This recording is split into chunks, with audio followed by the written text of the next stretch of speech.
You're listening to Civic Media. You can tune into any of our live shows on any radio station across the state with the Civic Media app. Find us in your phone's app store and listen anytime, anywhere. Good morning. Welcome to Matt Nair on Air. Jane Matt Nair, Greg Bach, and Calvin Butenoff coming to you live from our studio here at Radio Park in Racine. You can always join us. You can call. You can text. The number is the same, 855-752-4842. Leave a comment if you're watching on the live stream on Facebook, YouTube, and what used to be Twitter. Busy show today. It's Thursday. Oh, yeah. We have lots of guests lined up for you. Our friend and colleague and host of Amicus, a law review, Jim Santel, is going to join us after the 9:30 news. Donald Trump says it's completely regular that a convicted sex offender gets moved to club fed, essentially. Yeah. Minimum security prison. It's all good. Nothing to see here. Does that really happen with a lot of convicted sex offenders, that they get sent to minimum security prisons? Jim Santel, who used to be a U.S. attorney and is still an acting attorney, he knows the law. We're lawyer adjacent. Jim will explain whether or not, of course, this just happens every day. I'm thinking no. I truly have no idea. I don't want to say anything. I don't want to incriminate myself. Also, I just don't want to look stupid. Just take the fifth. Exactly. Next hour, a little weather and wine with Brittany Merlot, Civic Media's meteorologist. We have very hot weather coming in. We might get some rain, I guess thunderstorms a little bit later on this afternoon. And then I think it's going to be a steamy weekend. So Brittany will join us for that, a little update. And then we're going to talk about our boys. Our boys. Oh, now everyone loves the Brewers. Well, it's called bandwagon, baby. Yes. Fifth sweep in a month. I know. Isn't that amazing? Yes. It really did not seem possible at the beginning of the season. We lost to the Yankees like 20-3 or 20-4. Yes, those agonizing early days of the season, but what a turnaround for the Brewers. Holy crumb. So Milwaukee Journal-Sentinel sports guru J.R. Radcliffe will join us after 10:30 to talk about the Brewers and what is coming up, and then we'll wrap up the show as we always do with This Shouldn't Be a Thing. Today it is what a long, strange trip it's been. Getting trippier, too. Yeah. Stay tuned for that. Wanted to start off with a really good piece in the Wisconsin Examiner. This is an opinion piece from Ruth Conniff, but we will include this in our show notes if you would like to read the article itself. And essentially, she's talking about how things are working in Wisconsin or not working in Wisconsin when it comes to this $4 billion budget surplus that we're sitting on. And our legislature never seems to want to do anything with that money except dole it out in tax cuts. Correct. There's no investing into systems that might need bolstering. Yes. And it's 4.6 billion. 4.6 billion. 4.6 billion. And I think that's important to say. If it was 4.1 or it is teetering between $4.5 and $5 billion in surplus money that could be spent on education, on infrastructure, investing in small business. I mean, conservation, water. There is so much that can be done with this money. Wisconsin Governor Tony Evers, this from the article in the Wisconsin Examiner, and state lawmakers cut taxes by $1.3 billion in the new state budget. So that's a quarter of this budget surplus. This tax cut will go out to Wisconsinites who earn up to $200,000. You're going to get a tax break worth about $180. Which, better than a rock to the back of the head. It's better than a rock to the back of the head. It's better than a poke with a stick. But if you think about that, $1.3 billion, anyone, if you qualify, if it all works out, you get up to an average of 180. So right. I'm happy with giving.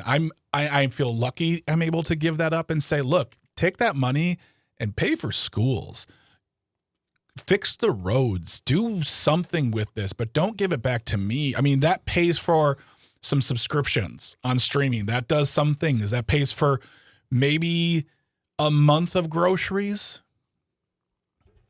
For a two-person household, maybe. Which we are. Yeah. But also, this one of the things that I remember when I hear this story, and this is nothing new, by the way. That's the point for me personally. This is nothing new. Right. Over a decade ago, we were sitting on a surplus. Thank you, Governor Doyle. And the Republicans decided to dole it out as a tax credit to homeowners that averaged between $13 to $75 to $100, depending on your house. Once again, free money. It's not free money, but money is nothing to shake a stick at. But I'll take it. It's better invested into our state, into our communities. And then years later, they did the same thing to parents where they said, we're going to give you money back, parents. And it came out about $100. Well, and that essentially is the point of this opinion piece in the Wisconsin Examiner.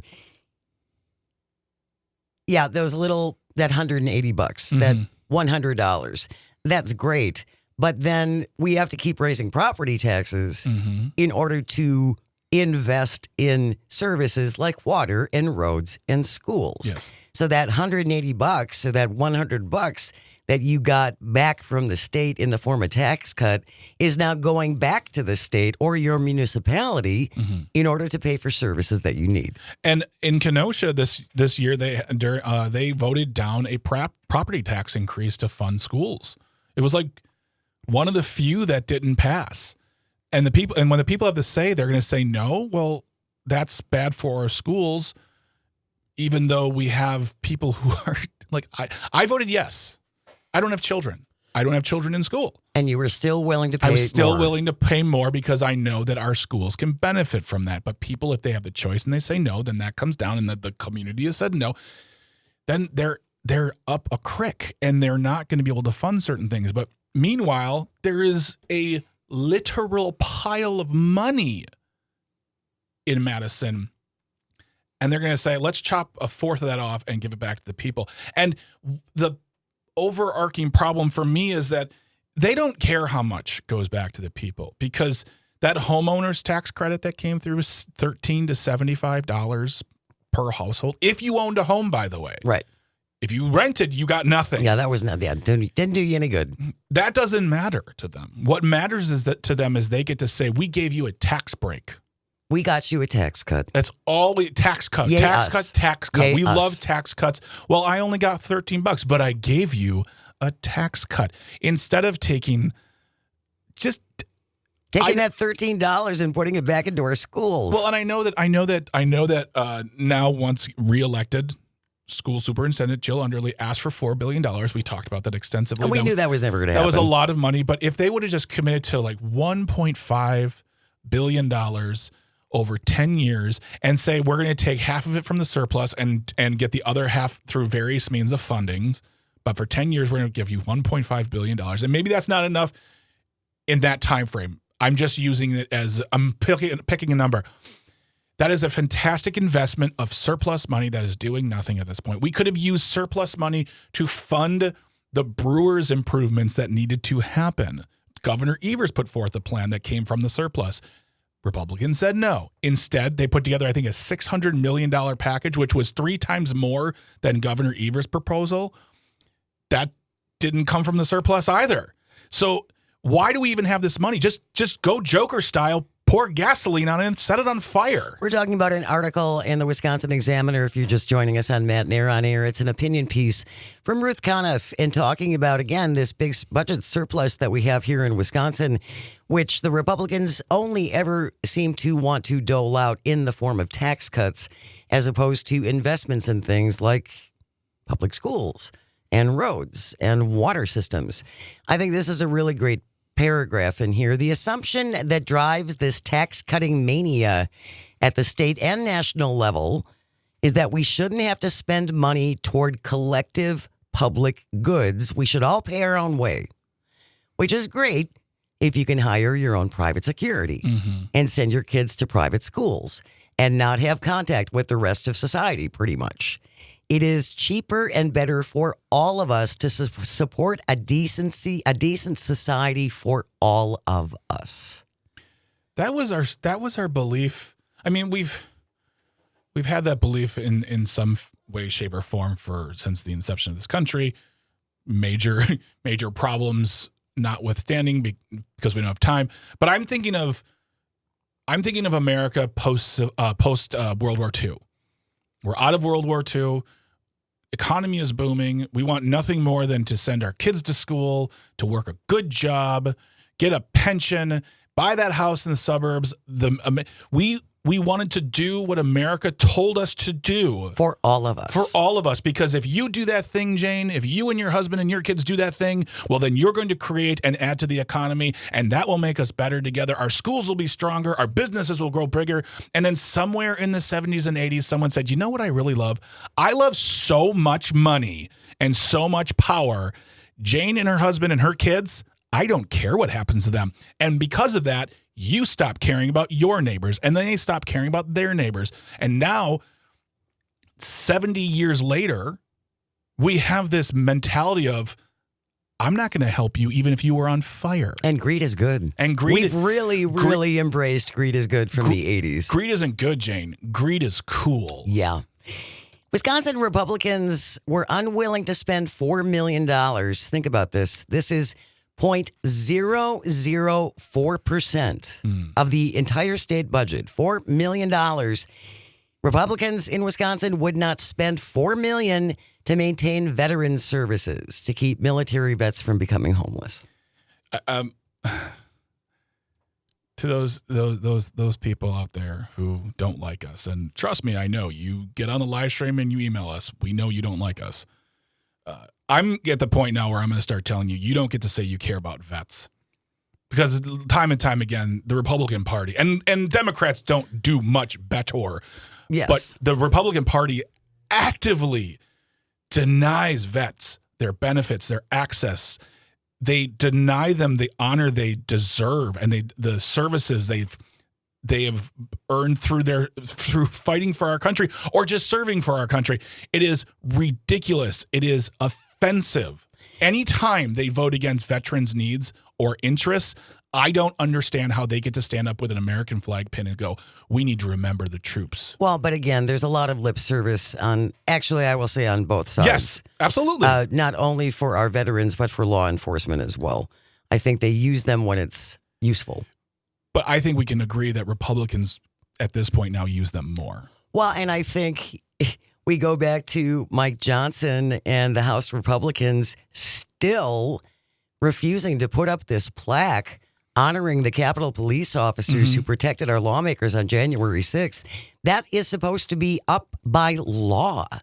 And Mike Johnson is refusing to do that. Because there are people in that party who say no one died that day. Therefore, no one died because of it. And that is it is disgusting. Just a regular tourist day. All right, on the way, are you looking for a job? There's openings. The only requirement, bring your own mask. All the details coming up. Stay close. You are listening to Matt Nair on Air on the Civic Media Radio Network. We'll be right back. You're listening to Civic Media. Stay up to date on the latest news and information for your local community and Wisconsin by signing up for our free email newsletter. Visit civicmedia.us/email to get started. Good morning and welcome to Matt Nair on Air. Jane Matt Nair, Greg Bach, Sweet Cal B on the board. Coming to you from our studio at Radio Park in Racine. You can join us. Call or text at 855-752-4842. You can also leave a comment if you're watching on the live stream on Facebook, YouTube, and what used to be Twitter. Coming up in just a little bit, our friend and colleague and host of Amicus, a law review, Jim Santel, is going to be joining us. Donald Trump's, it happens all the time that we take convicted sex offenders and move them to minimum security prisons so they can go golfing and stuff. Who doesn't do that? Jim will be here to explain just how regularly that happens or perhaps not. I did want to start off with this. We've been hearing, of course, that ICE, the Anti-Immigration Terrorism Unit, is looking for, they're looking for people.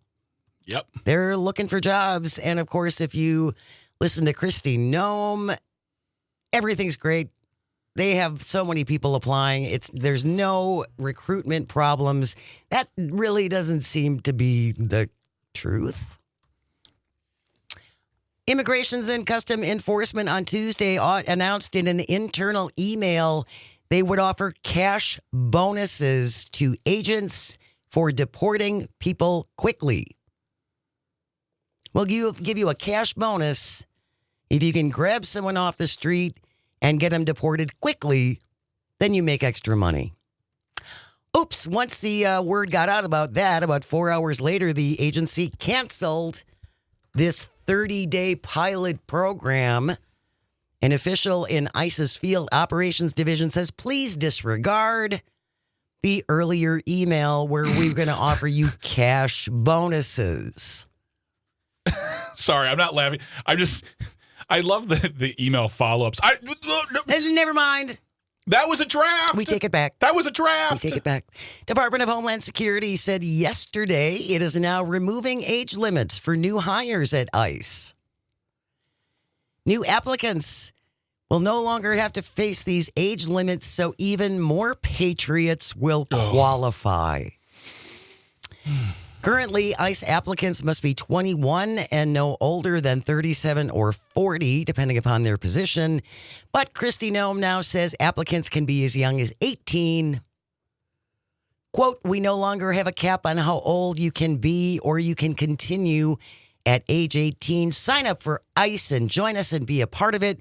We'll get you trained and ready to be equipped to go out on the streets and helped protect families, unquote, from Kristi Noem. The department said all recruits do have to go through medical and drug screening and complete a physical fitness test. Dean Cain. Well, I was going to say, I'm glad they got rid of the age restrictions, because 59-year-old Dean Cain has put out there. Oh, Dean Cain, you forgot who he was. He played Superman. Long time ago. Clark Kent on The Adventures of Clark and Lois. The TV show. The TV show, which was actually very good. It was good. And he came out saying that he is joining ICE to help do his part to serve. And there's a couple of things. First of all, dude 59. He's 59 years old. I'm sorry, but I don't think he's going to... I think he's going to be more the guy standing behind the front lines going, good job, everybody. Go get him. But also, let's just look at it for a moment. He played Superman, who, for better or for worse, qualifies as an immigrant. He is a literal alien to this country. I know Superman's not real, but does any of this feel real anymore? He played Superman. He did.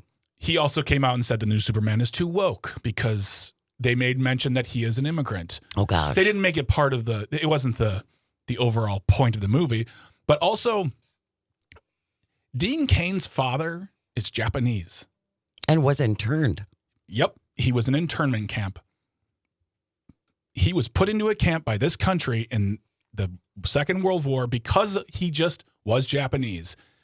And Dean Cain has said, well, while it is a horrific thing, yes, it was, he doesn't want reparations. Okay. No one was offering.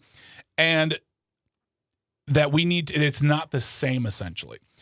You are signing up for an organization that will take people and put them into cages around the country or outside this country simply for being who they are. And let us not forget that while they say hundreds and thousands are being arrested, criminals are being arrested, they're finding more and more people who don't have criminal records who are being taken off the street. Grabbed off the streets. Grabbed out of immigration court. By masked people with no identification. Yeah. I just go back. How is this legal? It's not. How is it legal that you can send armed gangs into our streets with masks on and they can just pull up to people and grab them off the street? I don't know. If I saw that people approaching me like that, I'd assume they had bad intention. I don't think they care about the legal or illegality of it all. They just do it because they know they can do it at this point. And if they've messed up, Jane, it's someone else's problem. They'll deal with it later. My job is to simply pick the person up and make sure that they're gone. If they're not given due process, exactly. if they're what abused, am I, a lawyer, Jane? Yeah, that's not on me. I just find it wildly, I don't even want to say offensive. It's crazy that a guy who played Superman is joining ICE to disappear people off the streets. Especially when you look at his family situation. Oh, yeah. Just a hypocrite from start to finish. Well, again, they got openings. Yeah, if you but want they're not having recruitment problems. It's all fine. It's all good. It's all people just lining up to snatch people off the street while wearing masks. And they might not be giving you a cash bonus up front, but there are, and this is for real, they give bonuses after the fact too. ICE is like a Wall Street trading firm. You can make big money. We'll have all these articles in our show notes. Check it out. Coming up, how often do convicted sex offenders get sent to Club Fed? Jim Santel will explain. Stay with us right here on the Civic Media Radio Network. Good morning and welcome to Matt Nair on Air. Jane Matt Nair, Greg Mock, our resident young person, Calvin, on the board, coming to you from our studio at Radio Park in Racine. You can always join us. Call or text. The number is the same, 855-752-4842. Leave a comment on the live stream on Facebook, YouTube, and what used to be Twitter. Brewers are off today, but they're back into action tomorrow. Our broadcast tomorrow will start at 6:35 as the Brewers host the Mets, and you can catch the game on terrestrial radio on WRCE in Richland Center, WISS in Oshkosh, WRJN here in Racine and Kenosha, WCQM in Park Falls, and WBZH in Hayward. The Crew hosting the Mets tomorrow night at 6:35 is when our broadcast will start. He joins us every Thursday-ish at this time. Jim Santel, our friend and colleague and host of Amicus, a law review on Saturday mornings across the network from 9 to 11. Good morning, sir. How are you? Jane, Greg, good to be with you. I see that neither one of you this morning is in a minimum security prison of the Bureau of Prisons. Not today. Just in my mind, man. Oh. Greg's in a prison of his own making, but that's a whole nother show. As are we all. But no, we are not in a minimum security prison. And one of the things I really wanted to talk to you about, Jim, Ghislaine Maxwell, who was convicted of child sex trafficking in connection to the Jeffrey Epstein case. She was in a federal prison in Florida, I believe. Tallahassee. In Tallahassee, Florida. And then Donald Trump, his Justice Department, wanted to talk to her, so they moved her to Club Fed in Texas. And Trump officials are saying, this happens all the time. This happens all the time, that people who are convicted of federal crimes get moved to a minimum security prison. Does this happen all the time, Jim Santel? You may be surprised. You won't be surprised to hear that this is yet another situation where my president, my White House, says something that's just affirmatively wrong is not the case. And so the Bureau of Prisons, which is a unit of the Department of Justice, for what it's worth, it actually consumes the lion's share of the budget of the Department of Justice is Bureau of Prisons. And what happens here is precisely what you just articulated, Jane. She is at this fairly medium security prison for people who have committed very serious offenses. Again, sex trafficking is a violent crime. It is a violent crime. We need to understand that. And there are concerns about safety and security of the community, of the nation. And you also want to send those deterrent messages to those people who would do it. You commit this crime, you're convicted, 20 years in prison, and you will spend the rest of that time in a minimum to high security prison because of that. What happens is exactly what you said. Curiously, my Deputy Attorney General, Todd Blanche, goes down and visits with her for a couple of days in Tallahassee. Still no transparency on what that was or is all about. Curious for him to go down there. Odd that all this is happening. She is convicted. Yes, she's appealing. She's got that right. There's no further investigative piece to do here. Why he's going down there, we do not know. And then, as you just said, she's moved to this place in Bryan, Texas. And I have never been there, although I have some familiarity with BOP facilities around the country from photographs and other things. It is called one of these Club Fed locations because of the freedom that people who are there have. They are not violent criminals. There are people who are not at risk of flight. It's got a fence around the perimeter that, frankly, Calvin could very easily catapult beyond, and the three of us could probably do the same as well. If Greg gave me a leg up, we could probably get over I'd the probably be fence. like, I'll just stay here. I'm tired. Right. All kinds, again, inside prisons, good to have programs, all kinds of programs offered to these folks, which are positive things. And again, here's the point of all of that. This is beyond a typical Bureau of Prison standards. It's almost a chart that says if you are convicted of these serious violent offenses, you will end up in one of these various facilities, medium to high security. This is not it. I dare say it's extraordinary. I don't want to say it's never, ever happened before, but I'll bet you can count it on one hand, situations like this. It is extraordinary. And once again, one wonders what is happening next. Is this in anticipation? Heaven forbid that my president should grant her a pardon, some clemency, something else is happening. I want the Congress not to engage in any negotiations with her about her testimony that would contemplate a congressional grant of immunity. She should be done. Spend the next 20 years in prison, stay there. I don't want to hear from you again, candidly. And there's nothing, we care about the victims. Let's focus on that and be done with this. And yet the president continues to make this his worst political nightmare just by doing these kinds of things and keeping all of this very much in the news. And that's something I want to keep in the conversation every single time we discuss this. And you just brought it up as well. The more the closer she gets to freedom, the less we'll ever have justice for the survivors and their families. Yes. And for individuals who made it their banner, their war, their reason for being was to find out who was on that list, to get people in court, to get them convicted and thrown in jail, or in their minds, maybe worse. They're just saying, it's fine, don't worry about it.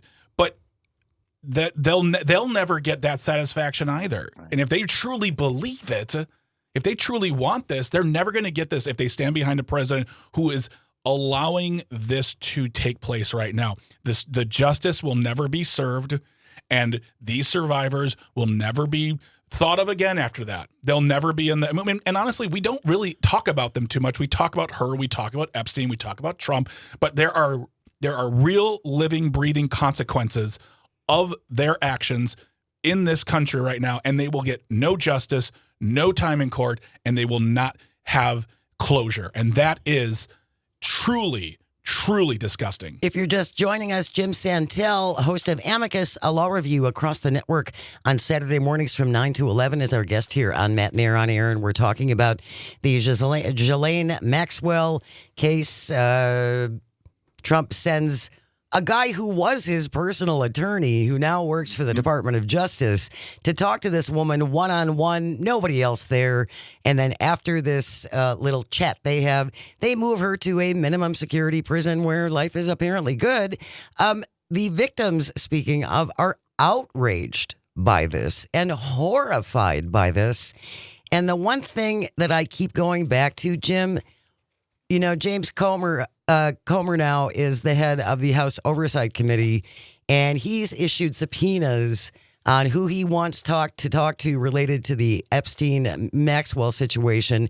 And it's Bill and Hillary Clinton, and it's Robert Mueller, who had nothing to do with the Epstein Was case Eric Holder on that list too? Eric Holder. If he's not, why not put him on the list, Just right? put Why him not on make the list? Why everybody not? who's... Put Santa on the list, for heaven's sakes. You know who's not on the list that these Republicans don't seem to want to talk to? Any of the victims. Or Alex Acosta. I am going to keep harping on this until I drop over. Alex Acosta is the one. He was the official in Florida who made that original sweetheart super deal for Jeffrey Epstein, where he got to spend the night in jail and essentially go out and live his life. And then Alex Acosta was appointed to the Trump administration. Nobody wants to talk to him. I find that glaring. That just is amazing to me, Jim. It is glaring. It's all the other adjectives that the three of us use every Thursday morning and beyond, every single day when you get this this is, again, congressional action. You're absolutely right. If you really want to focus on doing oversight and passing meaningful legislation that would impact the lives of people who are victimized by the horrific sex trafficking of which this is a part. By the way, we know well, at least one of those young women committed suicide because of her involvement in the Epstein-Maxwell situation. Her family is one of those, Jane, speaking out, as you just said. If the Congress was really interested in finding out more about this, yes, you can call people in from the Department of Justice, from state agencies as well. We'll talk with you about how trafficking happens. what the nature of the offense is all about. We do have anti-trafficking statutes in place. I've used them as a former federal prosecutor to prosecute. You want to focus on that. Victim services, that's what the Congress should do. The Comer thing, once again, in a matter that has no further investigative dimension. There's nobody else out there to prosecute, nobody else out there to identify that has a legitimate law enforcement or even congressional purpose. This is political and, again, offensive, absolutely. And the list of people plainly intended, once again, to satisfy just these general things that we throw out there. It's a hoax. This is a conspiracy. What is a hoax? Define for me what is going on here. These two people engage in horrific events. One of them committed suicide. Yes, that's a tragedy. A second one went to trial. She's got that right. She's been convicted, and she needs to spend the next 20 years in prison. Let us support the victims. Let's hear that from a United States senator and be done with this political stuff that advances nothing in the interests of American people, aside from addressing maybe some prurient interest, the things I read on those little newspapers at the grocery store. Aside from that, there's nothing more to do here. It is, once again, shameful that the Congress is doing that. But the biggest problem is they created this monster. Absolutely. They created this Frankenstein by promising over and over again, all the details are coming out. We're going to release everything once Trump comes in. He's the most transparent person on the planet.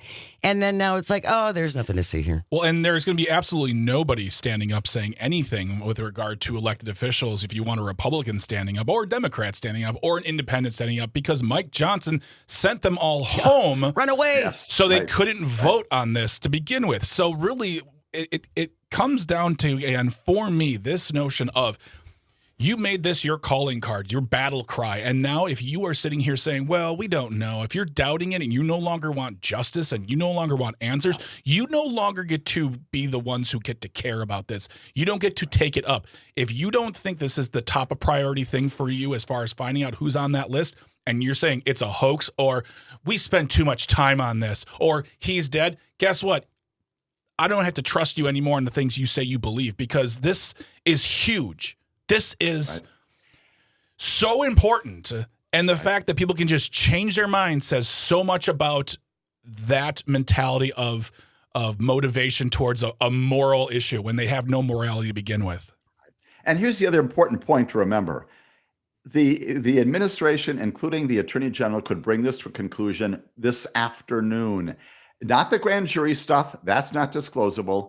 The rest of the file, which is not protected by Rule 6E, she does, in fact, have possession of that. By a click of a button, she could release that. I promise you, a lot of that is very boring. It's not interesting. It's thousands of pages of stuff. And yes, it may identify some of the people, non-victims, involved in this. Prurient interest there, getting that out there, sure. Take care of this tomorrow, Madam Attorney General. Bring all this to an end, release those documents, and be done with this. Yes, but the president said it out loud yesterday or the day before. We want to make sure that there are people who shouldn't be on that list. Oopsie, oops, what did I just say? Jim Santel is our guest host of Amicus, a law review, chasing down Democrats from Texas. That's coming up next. You're listening to Matt Nair on Air. This is the Civic Media Radio Network. We'll be right back. You're listening to Civic Media. Find the latest news, information, and archives of all your favorite shows on the Civic Media website, civicmedia.us. Good morning and welcome back to Matt Nair on Air. Jane Matt Nair, Greg Bach, Calvinator on the board, coming to you from our studio at Radio Park in Racine. You can join us, call or text at 855-752-4842. Leave a comment if you're watching on the live stream on Facebook, YouTube, and what used to be Twitter. He is the host of Amicus, a law review on Saturday mornings across the network from 9 to 11. It's a fabulous show. I highly encourage you to check it out. Jim Santel is our guest, a former U.S. attorney, also an acting attorney. That makes us attorney adjacent. Therefore, we are knowledge adjacent. That's how we like to place ourselves. I think you're all honorary attorneys. I'm going to put together some certificates. Honorary lawyers. Well, that's I love it. Of all of your work here on Civic Media and beyond. We'll take that. I'm wearing my T-shirt. My friend Brad Wenzel is a comedian. Monster Truck Law. That's what I'll be doing. There we go. The one thing I want to say real briefly, Gesundheit, about Ghislaine Maxwell before we move on to what's happening in Texas, Jim. There have been whitewashing attempts I've already seen on some of the more right-wing networks. On Newsmax in particular, it was, Ghislaine, she was kind of a victim too. Oh. So they're trying to make her, that poor woman, poor Ghislaine. And I'm also hearing the other whitewashing about, Alan Dershowitz was on somebody's podcast and defending Jeffrey Epstein because technically he wasn't a pedophile because he wasn't after children, just teenage girls. Where do we begin with that? Those particular gems, right? And I would make reference to, not that everyone has immediate access to it, but you can go back to the evidence presented during her trial. And not only does she engage in the trafficking events, that is arranging for, manipulating communications and identifying people, victims, yes, she doesn't regard them as that. She regards them obviously as property to be used as a part of her horrific behavior.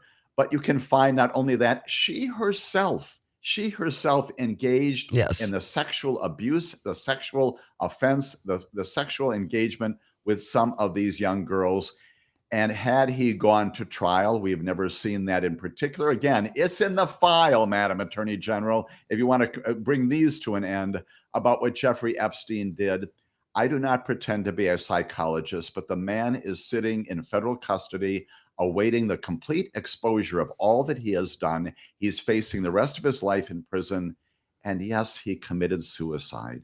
That is a tragic event for any human being, but it's also a reflection of his own knowledge of what is in the presentation that he was about to face. Had that case gone to trial, Jim just froze up. Whitewashing. There we go. And would have said that indeed this did all take place. Do not try to make Ghislaine a scapegoat. She is not. Do not try to resurrect him.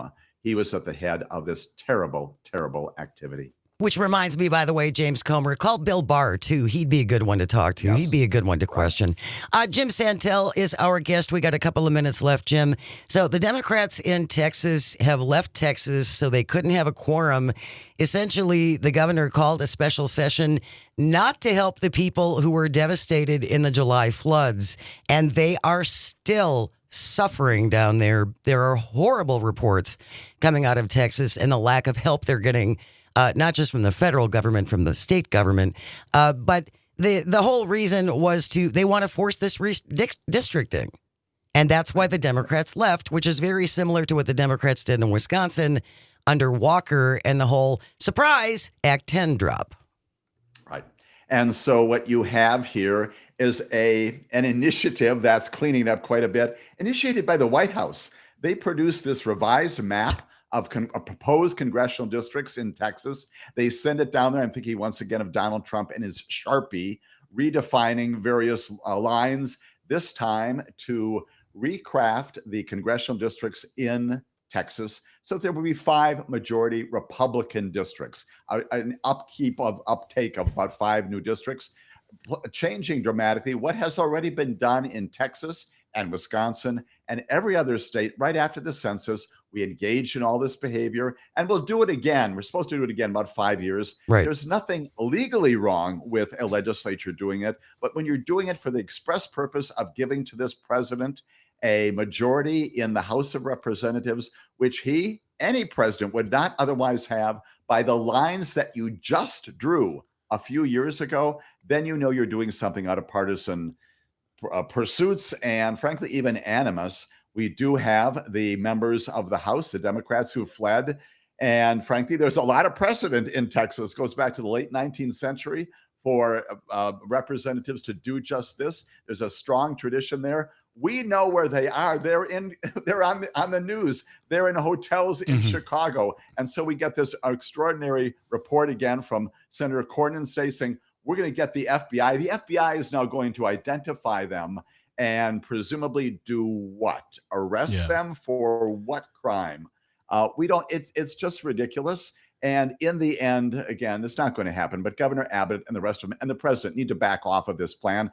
The other part of this, of course, it's spreading. Yes. And that's the big news. Yes. Right. On the other side, you've got the Democrats in Illinois and in New York and certainly in California talking about the same thing. My former boss, Eric Holder, now coming out and saying, you know what? I'm now in favor of gerrymandering because we've got to fight fire with fire. And that's extraordinary, too. And that may well be the thing that's going to consume us for the next 12 to 15, actually, no less than 15 months. Are we going to start redistricting every congressional district in America? Is that what we're facing? That's what you have caused, Mr. President. That's what you've caused. You can't run a country on reaction. You just can't. And if your programs and your policies are so popular and everyone loves them so much, why do you have to gerrymander to such an extent? There's questions there. Jim Santel has been our guest, host of Amicus, a law review on Saturdays from 9 to 11 across the network. Thank you so much, Jim. We will see you next Thursday. Always a delight, my friends. Take care. News is coming up next. And then efforts to rewrite history continue. We'll have all the details coming up. Keep it here on the Civic Media Radio Network. The national news cycle never stops, but it can be hard to find news about your local community. Civic Media is dedicated to providing quality local and state news coverage across Wisconsin. With the Civic Media app, you can get notifications about local stories that matter to you and your community. Find the free Civic Media app in your phone's app store and choose notifications from the menu to tell us what kind of news you want to hear about.